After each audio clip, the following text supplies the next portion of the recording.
Hello everyone, welcome back to the channel. Today I am joined by a very special guest who you have all been requesting, my mom.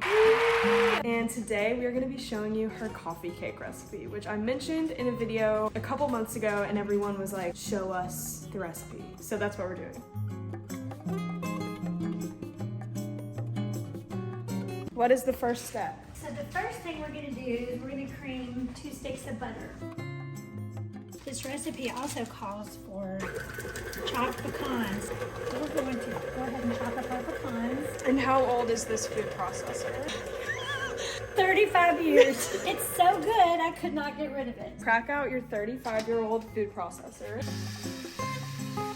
They don't make processors like this anymore. That's my recipe. Did I mention the Bloody Marys? We just picked up Bloody Mary. This is our fuel. You added, right? Mm-hmm. Good, because I can't find my recipe. And we're in the absolute Hades is my recipe. Put it on so I can find my recipe. Well, I mean, what the hell? I don't know. Here, I think I have it on my phone actually. Screenshot this. Okay, so we're gonna put in 2 cups of sugar here. And we will cream the butter and sugar together. Maybe you can tell us a bit about your baking history. Well, I always had a love for sweets. There was a bakery in the town I grew up in called Cecil's Bakery. And they always had these beautiful little dainty cookies that I thought were just so pretty. And I thought, hey, I'm just gonna try that one day. I did it. It didn't go over so well. I was probably about 17. Went on to college and didn't think much more about baking because, you know. You don't have a kitchen. I didn't have a kitchen. Plus in Fayetteville, Arkansas, there's a lot of really good bakeries. I ended up going to a camp in Colorado, in Aspen, Colorado. And I was actually the cook for a camp. I didn't know this. And I got put on the baking duty and I baked bread every day. There was probably 500 people every day that I cooked bread for. What? I told you this. I learned to actually bake bread. I learned to bake cookies, cakes, everything in my time at that camp. When I came home from that camp, that was what I loved to do. And honestly, I really wish I had opened a bakery. But I realized what you love turns into a job. I want to do it from my heart because I love baking. That's where my love of baking came from. I didn't know any of that. Okay, so next, you need 2 beaten eggs. So this is important.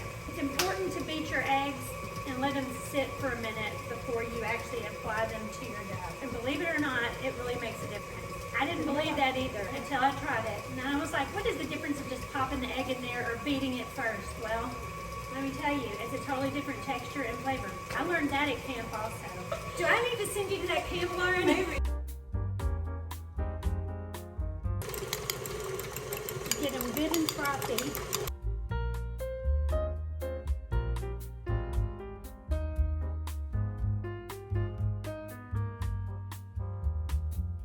Blend lightly. You just kind of want it to combine.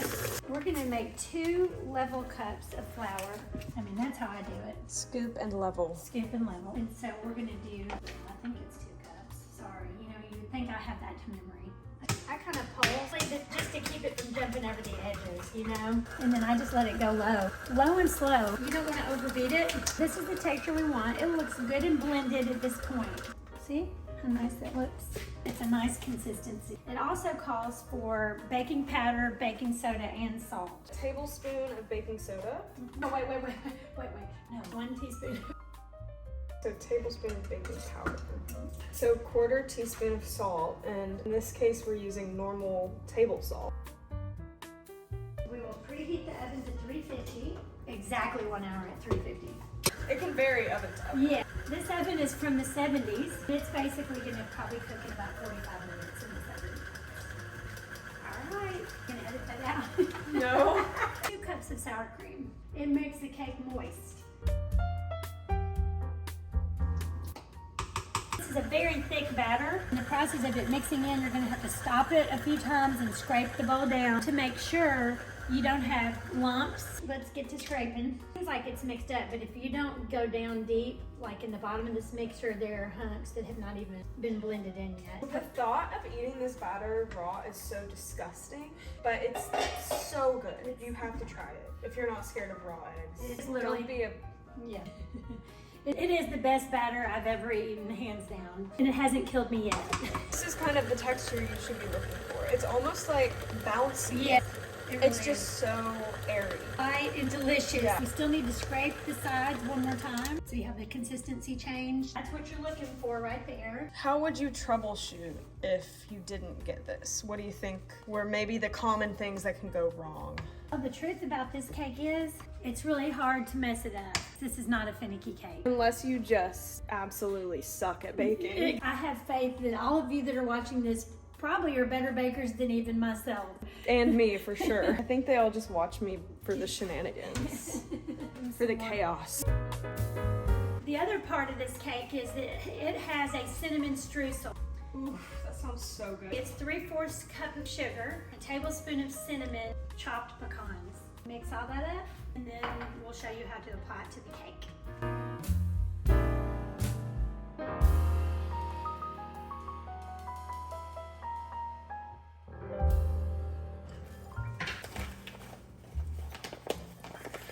Sometimes I get in there and break some of the pecans out. It is a 30-year-old food processor. You can make this without nuts. You just exclude the pecans 100%. Okay, now here's the real kicker to this cake.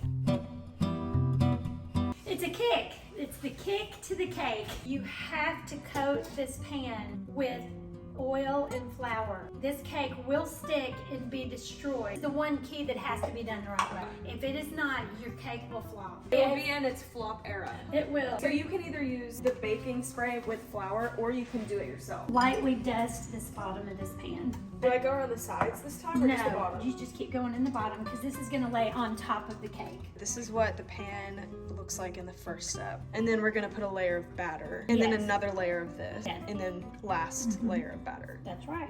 We finish it off with batter. Okay, so I'm going to let you do this really halfway up in the pan. Okay, that's good. You're Oh, Nope, you did good. that's good? That's good. So this is my other thing that I do. We're just kind of leveling it.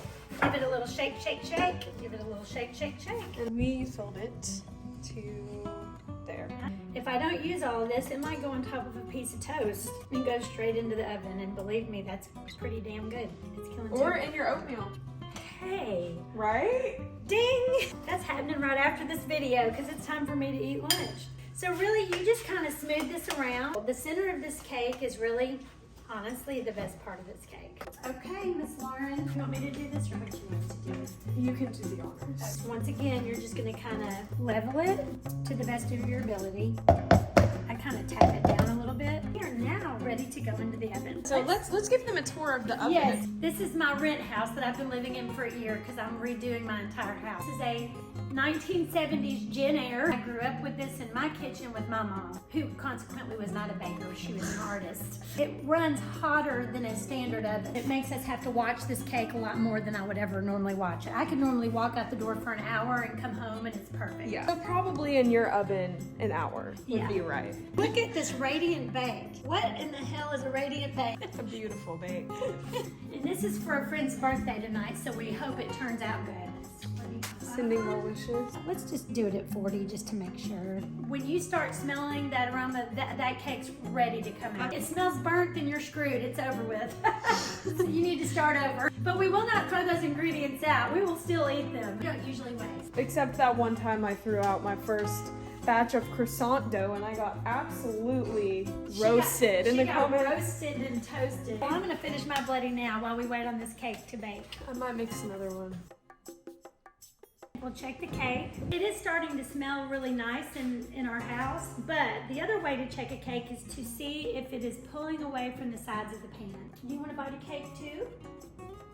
So we are getting close. We are getting very close. You see how these edges are turning brown? They're starting to pull away, but you can still see the middle. A little jiggle There's in a the little, middle. it's not ready, but it is getting very close. I would say maybe 5 minutes. Look exactly what look, 5 minutes left right here. I didn't even look at this. That's just because I know. That's how much she bakes this cake. All right, it is the moment of truth. Pretty close. I think that that's what I'm gonna call it. Done. I think. So now you want to take it out of the oven. and you want to let it sit. It has to sit a solid hour. I would not even consider trying to turn this cake out until after an hour. And when that hour is up, we'll come back and we will show you how to turn it out onto a cake plate. Uh-oh, that's not, did you eat that?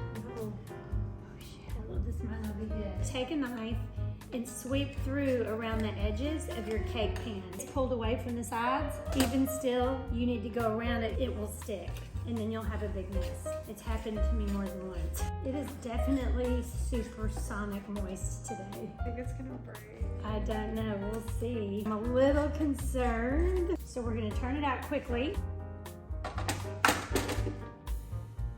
And voila, it's perfect. We got very lucky on that. You can see the baked cinnamon in the middle here. And that, my friends, is how you make a sour cream coffee cake.